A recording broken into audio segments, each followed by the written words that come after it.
Bago ang lahat, ito yung mga NBA players na posibleng matrade pagdating ng off-season dahil sa bali ng contract, direction ng team, at isa pa, kailangan din ng NBA. Ang una sa listahan si Lauri Markkanen. Last August 2024 pa dapat mate-trade si Markkanen, pero dahil sa kanyang contract extension na pinirmahan dito sa Utah Jazz, naging untouchable si Markkanen nun. Disappointed din ang Jazz sa nangyaring draft lottery na pumatak sila ng number 5 sa selection. Bad move na magre-reveal sila na meron pa silang player na malaking kontrata. Isa pa doon, lagi pang nawawala. Fresh ang $195 million na kontrata ni Markkanen, 46 to 53 million until 2029. May mundo pa naman nun. Nagdi-decline kasi yung number ni Markkanen, 19 points, 6 rebounds, 42 and 34%. Kung tinrade siya last year, saving point yon para sa Utah Jazz. Nasa $24 million pa ang kontrata ni Markkanen at pwede pa siyang makakuha ang Jazz ng ilang mga draft asset. Pero dahil sa pinirmahan niyang kontratang naging $42 million mahigit na or pataas pa, nagbago ang value ni Markkanen. At dahil din sa bagong rule, mahirap ilagay si Markkanen sa isang team na siya yung best player sa isang worst team. Hindi na rin makukuha ng Jazz yung gusto nilang value para kay Markkanen na may average lang siyang 56 games sa Jazz sa loob ng 3 taon. 47 nga lang ang nalaro niya last season, pababa yung trend.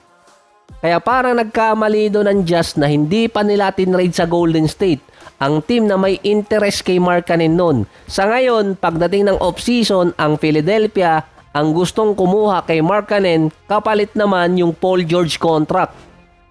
Para makasama din ni Paul George itong si Dwayne Wade sa Salt Lake City na isa din sa mga team owner or co-owner ng Jazz dahil para yon sa kanilang podcast. Si Zion Williamson naman, posibleng mawala next season dahil sa kaso niya. Sounds like grapes. Tanggalin nyo yung G. Nangyari pa yung accusation na yon noong 2020. Tinag din ng Pelicans na lahat ng player nila hindi na untouchable. Halos ipamimigay na nila pagdating ng off-season. Ang makakasagip lang kay Zion doon na hindi matanggal or matrade si Joe Dumars, ang bago nilang executive. Meron pa si Zion na 3 taong kontrata, non-guaranteed na yon. Kung merong teams ang interesado kay Zion, hindi siya papalagan basta-basta sa trade.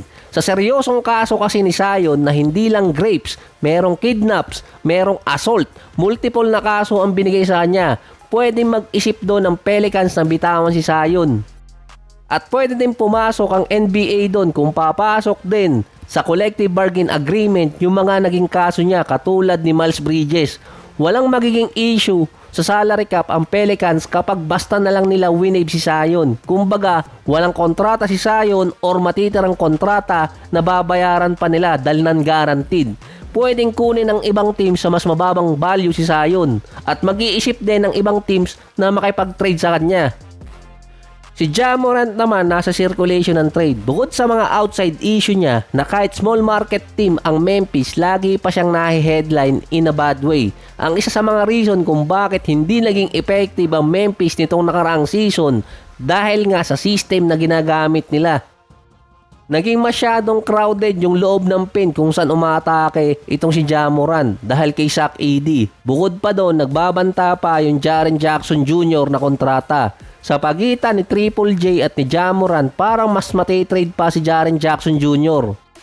Kahit kasi hindi nakuha ni Triple J yung All-NBA team selection, nasa range pa rin siya ng 30% contract. Katulad ng kay Markkanen, kahit magkaroon ng 30% max contract si Triple J, hindi pa rin naman lalagpas sa first tax apron hanggang 2027 ang Memphis, kaya walang problema sa kanilang payroll. Ang problema doon, si Ja Morant na sinabi na ng Memphis na hindi naman nila iti-trade. Kaso yung NBA, laging binabanatan itong si Ja Morant at lagi siyang binabantayan sa kahit anong gagawin niya. Kailangan kasi ng NBA ng isang big trade papasok ng next season dahil yon sa nangyari sa Luka trade na maganda yung itinaas ng TV ratings nila.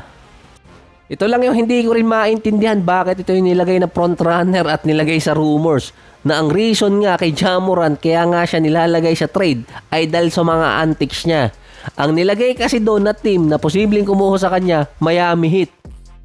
Sa dami-dami ng team sa NBA, yun pang mahigpit ang nilagay eh. Ang kulang sa Miami, nung nawala si Butler, clutch scoring. Si Coach Eric Spoelstra din, maganda yung system na ginagamit kaya nakakalusot sila sa playoffs. Yun ang nawala din kay Morant, yung sistemang magandang binibigay sa kanya ng kanyang coach. Marami pang pang-dispose na asset ang Miami pagdating ng off-season na nakuha nila sa Golden State. Ang another player na gustong makuha talaga ng Miami noon pa pero ayaw pumunta, si DeMar DeRozan. Siya kasi yung clutch player ngayon na pwedeng ilagay doon pamalit kay Butler. Lumipat na nga si DeMar sa Sacramento, sinunda naman ni Zach LaVine sa Sacktown. Kaya nagka-lechon de leche itong Sacramento eh. Kahit binitawan kasi nila noon si De'Aaron Fox, maganda pa rin yung nilalaro ng Sacramento. Pero nga nang dumating si DeMar, yun, nayari. Nung nilagay agad sa report na si DeMar DeRozan ang gustong makuha ng Miami, sinabi agad ng iba doon, bad idea yun para sa Miami Heat. 35 years old na kasi si DeMar, nag-a-average siya ng 22 points, 3 rebounds, 4 assists, 47 and 32%. Konting tiis na lang kay DeMar, magre-retire na si LeBron. Dahil kung saang conference andun si LeBron, dun maglalaro si DeMar, hirap na hirap talaga. Nakabawi na nga siya sa Bulls dati. Kung clutch player lang din ang kulang sa Miami, ang best option talaga nila dun si DeMar DeRozan. Friendly pa ang contract niya, 24 to 25 million dollars para sa player na nag-a-average ng 20 or more points kontra kay LaVine na 47 to 48 million dollars.